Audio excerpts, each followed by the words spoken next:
Alright, welcome back. This is part 2 of our lecture. Now most of the time here I'm going to move the image of me off the screen here because I want you to see some stuff that is, well, there just isn't a good space to put my video on here. I wanted to show you that there are, the ways in which we take temperature observations are extremely rigorous. You know, it could be something that someone who is opposed to climate science or somebody who is objecting to the idea of global warming or something like that could say, well, you know, it all depends on how you do the measurements, and you know, if they're inconsistent about how they took the observations, of course the temperatures look like they increased and so on. I wanted to show you that that's true, and that's why we are very careful about how we take observations. So like I pulled up an extremely boring document called National Weather Service Instruction 10-1302, which is an actual document that supersedes earlier documents that's about very specifically how to set up a weather station for official use in the National Weather Service. And for example, buried deep in there, there were these very specific requirements about temperature measurement, that the temperature instrument and its shelter have to be installed according to certain standards. Like it has to be over level terrain, it has to be over earth or sod, can't be over a parking lot or over buildings or anything like that. It has to be in an area that is typical of the environment around the weather station. In other words, you can't happen to put it out, say, out over a pond or something like that. It needs to be typical of the environment around the station. It has to be at least 100 feet away from extensive concrete or paved surfaces. Concrete heats up differently during the day and holds its heat differently during the night than the surrounding countryside or ditches or wetlands or whatever. The parking lot would not, despite the fact that parking lot would be an incredibly convenient place to put a thermometer, that is in general not allowed in order to keep the observations to be of high quality. All attempts have to be made to avoid areas where rough terrain or air drainage are proven to provide non-representative temperature data. Okay, so for example, like in a mountainous place, there might be cold air drainage at night where downslope winds, katabatic flow, if you've had the classes with me, can come down out of the mountains in the night and provide very unrepresentative values of the temperature. That can happen even on smaller scales, and like, you know, the bluffs out in Council Bluffs and so on. You have to be very careful. You generally have to do pilot studies before you officially locate a National Weather Service office and so on. You need to avoid areas where water collects and areas where drifting snow collects. In both of those cases, you could get temperature observations that are not very representative of the larger area. Again, maybe like a ditch would be a perfectly useful place to put the weather station. It'd be easy to access it from the trucks that the Met Techs use when they go out there to look at it and so on. But, you know, let's say snow collects around that station. Well, then in the spring, as snow around it tends to be melting, but the snow persists longer right around your weather station, you could have that snow reflecting a lot of sunlight and staying colder much longer than the area around it. That would not be very representative. Similarly, like, you know, you could put the weather station maybe in a very wet place that would not necessarily have very representative temperatures compared to the area around it. Maybe the ground dries out at those other locations and then warms up more in the summer, whereas this wet spot that would happen to be a useful place to put the weather station is not very representative. All efforts have to be made to avoid those kinds of things.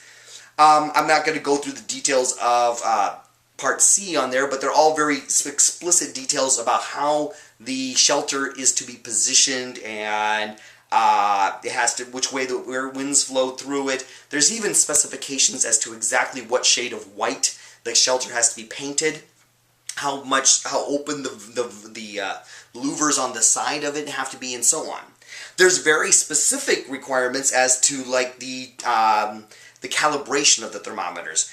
Now, over different ranges of temperature, there are going to be, your thermometer, for example, has to reach the environmental temperature in a specified amount of time. As it happens in this chart, it's all 25 seconds. You have to get to within a certain confidence of the true temperature in that time period. So like you have to be within plus or minus 1 degree Celsius, 1 degree Fahrenheit rather, 95% of the time after 25 seconds. The details of this are not, I'm not going to ask you on a test, you know, to quote these numbers or something like this, but what I want you to see is how the thermometers have to be calibrated. They have to be calibrated over a very wide range of temperatures. It's easy to make a thermometer that works over a narrow range of temperatures. Making it work over a very large range of temperatures like this is quite complicated. You can see that there are all kinds of specifications about this. Some of these, by the way, might seem like they're pretty wide error bars, like plus or minus 2 degrees Fahrenheit. That's a pretty wide range, but keep in mind that's over a very low, like for example, the minimum temperature thermometer, which actually records the daily minimum.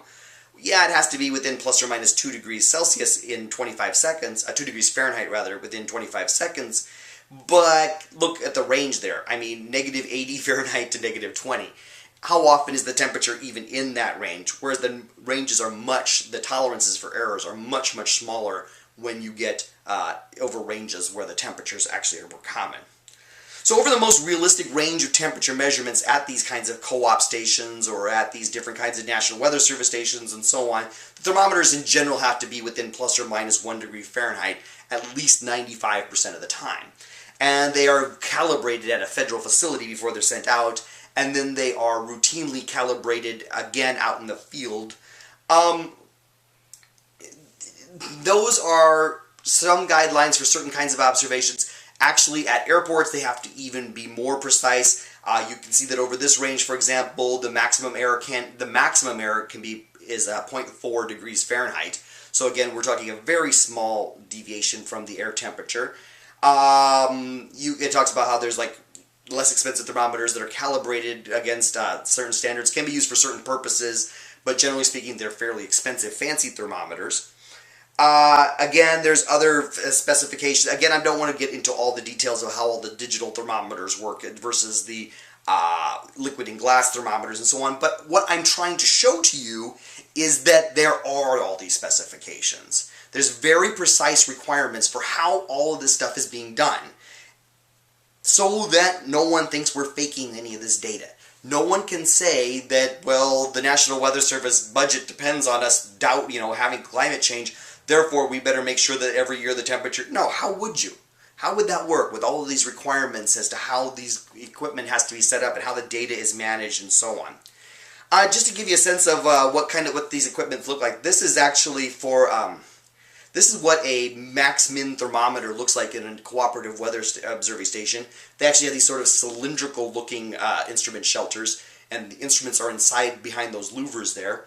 I think it's really amusing, actually, how they came up with this particular design of these digital ones here. They used to use liquid in glass thermometers, and if I show you this little bit of study here, it says the wooden shelters that these liquid and glass thermometers were in had become increasingly expensive and difficult to maintain, according to this article. Furthermore, the National Weather Service was having trouble maintaining high-quality self-registering thermometers at an acceptable price, and an aging corps of volunteer observers found the liquid and glass thermometers difficult to read. Yeah, I had to admit, most of the people I know who are cooperative weather observers are aging, to be gentle with the word. So they came up with these large print digital thermometers that they use now instead inside of these little instrument shelters here. And actually you can look here and you can see what they look like. Okay, they used to be this sort of big wooden birdhouse looking thing, and now they're just this post with this sort of coffee can sized instrument shelter on top of there. So it's a fairly straightforward thing. I know tons of people who do it. It's not that big of a deal to become a National Weather Service cooperative observer.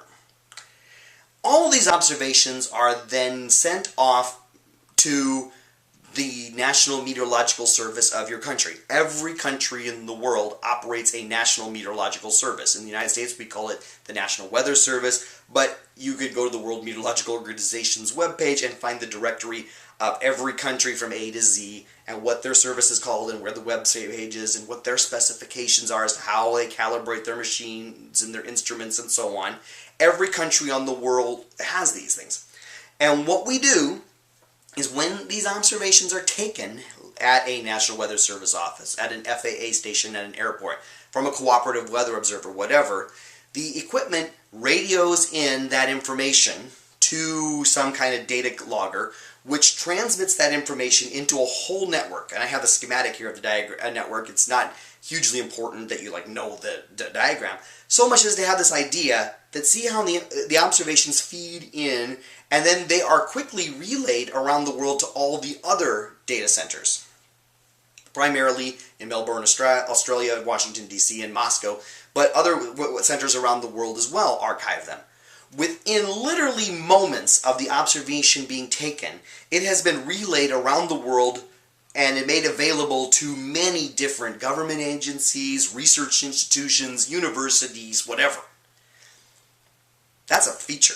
Not only does that mean that these observations can be used to produce forecasts or run numerical weather prediction models or whatever to improve flight safety or whatever all around the world, but all those data archives, data are being stored around the world in multiple places. That is a good way to make sure that the data is not in any way being tampered with. We want to have extremely high confidence in this data, and it would be very problematic if somehow the data were being corrupted or being in some way like somebody's imposing a temperature trend on it. Again, let's say you wanted to fake temperature trends. You were some, if you read certain right-wing web pages or something, they make you think that like there is some kind of conspiracy. Well, how would you fake this if you wanted to? Almost immediately, the observations that are being gathered are relayed around the world. They're in many sets of hands, being used for many different purposes. It would quickly become very clear that the observations you're tampering with in Washington no longer match the observations in Melbourne, Australia, or in Moscow. Oh, by very quickly relaying them everywhere and making it so that everybody can see everybody else's observations, it's all open, it's all very transparent. It would be very difficult to fake a trend. Oh, you think, well, maybe I can fake a trend just by making the observation itself bad. Once the number is in the system, it's going to be hard to fake that number. Once I have an observation from Omaha today that goes into the system, changing that observation to make it a little warmer to show global warming is going to be hard. Maybe I could fake it by doing something to the equipment itself, so that my thermometer just keeps reading and reading higher and higher temperatures with time. Well, the World Meteorological Organization has very explicit standards that are about where you can buy these instruments and how they're calibrated and so on. The observations have to be taken at very specific times a day under these very specific controlled conditions with calibrated instruments. The observations have to undergo quality control that makes sure that they are as good as is humanly possible. That nobody is playing some shenanigans by buying instruments that just keep registering higher and higher temperatures. Okay, or they just accidentally make data reading errors periodically or something like that. No, of course not. The WMO works very hard to make sure this doesn't happen. It's pretty easy to see how that's all going to work over land. I mean, over land, we are going to have these weather stations and so on at airports and so on. But what about at sea? I mean, the ocean makes up 70% of the surface of the Earth. How are we going to take temperature observations at sea? Well, part of the story is buoys. Okay, there are meteorological buoys at sea that are taking observations of, most importantly, temperature of the air, also like water temperatures and winds and all kinds of, once you have the buoy out there and it has the equipment to radio observations back, you can well imagine they go ahead and they put all kinds of instruments on board that thing. But buoys are an important part of how we measure. Now, the network of buoys out over the ocean, of meteorological buoys anyway, over the ocean, is by no means anywhere near as dense as our network of airports and National Weather Service stations and so on over the United States. I mean, we have tens of thousands of stations over America, but you can see there are certainly hundreds of buoys out over the ocean taking good observations of temperature and sea surface temperature and so on. Also, merchant ships at sea are typically taking observations of the weather and radioing that into certain authorities to use that information to fill in the gaps in our observations at sea. It makes perfectly good sense that merchants at sea would want to do that. They don't want to be in storms, and they want good forecasts and so on so that they can avoid that. They can sail around that storm system or whatever, and for that to work, everybody has to cooperate. All of the merchants at sea have to take observations with calibrated weather instruments and radio them in a timely, consistent manner so that the forecasts can use that information and make good forecasts. And so you can see, for example, here, this happens to be 24 hours of observations that came in on a particular network of merchant ships. And you can get a sense of, oh, well, it certainly adds to our understanding of what the temperatures and the clouds and the rain and so on are doing worldwide. These are all really high quality observations. We work really hard to make sure that they are calibrated and that they are working consistently and so on. But there can be real problems. We have to be aware of the big problems. And the big one I want to talk about right now is the problem of inhomogeneities in the record.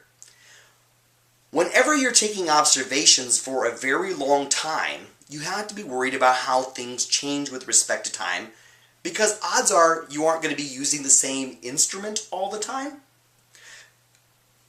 If we've been taking I'm living in Evansville, Indiana. If they have been observing in Evansville, Indiana since like the 1870s or something like that, well, clearly it's not the same thermometer all 150 years or whatever they've been observing here. Clearly along the way that has been replaced through a change in the instrumentation. If we weren't careful about that, maybe the new thermometer just reads higher than the old one did. You have to have a period of overlap where you're calibrating the new instrument and so on. There are other problems that can happen too, like changes in the environment around the weather station. We're not in control of where people build their stuff. Now, in practice, because most meteorological stations are at an airport, and generally people don't build things around an airport all that much, they tend to be kind of out in the open. It's not as big of an issue as you might think, but cities do grow and they spread out around the airports and around weather stations, and urbanization is very related to the temperature. You've probably heard of the so-called urban heat island, where cities are in general warmer than the countryside around them, primarily due to the different surfaces that cities are made of compared to the countryside, mainly pavement and asphalt and tar roofs and things like that. Temperatures are generally a little bit higher in the city than they are in the country. If your weather station was built on the north side of Evansville, out a couple miles from the town in the 1870s, and then an airport was built near it, or whatever, I don't know the order of these things, I guess the airport would have come later, and then gradually the city built up around that airport and so on, well, you might have an urbanization issue. Your weather station might be recording warmer temperatures, not because of climate change, but just because locally around it we've changed the land use. That would be an inhomogeneity in the data. The good news is this is a problem that can be solved. Techniques exist in the world of statistics and so on that detect inhomogeneities and correct for these problems. Okay, when a new thermometer is installed, that's all documented, and they overlap the old thermometer with a new thermometer for some number of years to make sure that they're calibrated the same way and they're producing the same observations. If there are major land use changes around your weather station, they will document all that and try to form a climate record before and after the construction of the new buildings or parking lots or whatever. These things can all be corrected as long as you look for these problems. So inhomogeneities can be a big problem, but by and large scientists are pretty smart about that. Okay? Now we're going to see as time goes by throughout this module that there are potential problems here, but again, that's what climate science is for, is we're going to be looking for these data inhomogeneities. Now before we go on to the third part of our lecture, let's answer 3 quick questions. Question 4. Merchant ships record blank temperature observations, in situ or remote sensing. Make a choice from those 2 options and get a little feedback before you go on to question 5.